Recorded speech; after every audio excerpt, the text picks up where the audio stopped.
तर उपमुख्यमंत्री एकनाथ शिंदेंनी सुरक्षा आता त्यांची अलर्टवर गेलेली आहे। शिंदेना बॉम्बने उडवून देण्याची धमकी आल्यानंतर सुरक्षा अलर्टवर करण्यात आली आहे। शिंदे आज गोंदिया आणि नागपूरच्या दौऱ्यावर आहेत आणि या संदर्भात त्यांची सुरक्षा जी आहे ती आता वाढवण्यात आलेली आहे।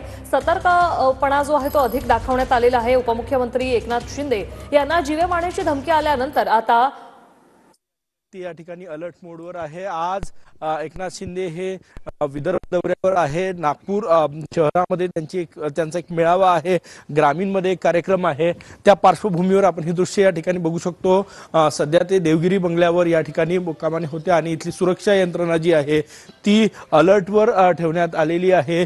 जे कोणी या ठिकाणी व्हिजिटर्स येत आहे त्यांची नोंदणी करणं अनिवार्य आहे, त्यांचा नंबर लिहिणं अनिवार्य आहे आणि सुरक्षा यंत्रणा जी आहे ती या ठिकाणी बघा याच परिसरामध्ये सध्या ते आहे आणि या ठिकाणी ही संपूर्ण सुरक्षा यंत्रणा जी आहे ती अलर्टवर आहे। उपमुख्यमंत्री एकनाथ शिंदे यांना बॉम्बने उडवून देण्याची जी धमकी आली त्या या प्रकरणात एका तरुणाला अटक सुद्धा करण्यात आलेली आहे।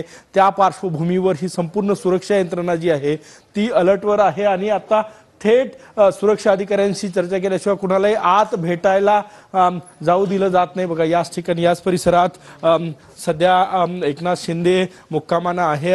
थोड्याच वेळात ते गोंदियासाठी निघणार आहे आणि आपण ही यंत्रणा या ठिकाणी बघू शकतो। संपूर्ण सुरक्षा यंत्रणा जी आहे ती अलर्टवर आहे। बुलढाणा इथून जो तरुणाला अटक करण्यात आली या सगळ्या धमकी प्रकरणामध्ये, त्यामुळेच नागपुरात उपमुख्यमंत्री एकनाथ शिंदे यांच्या दौऱ्यादरम्यान ही सुरक्षा जी आहे ती अलर्टवर आहे।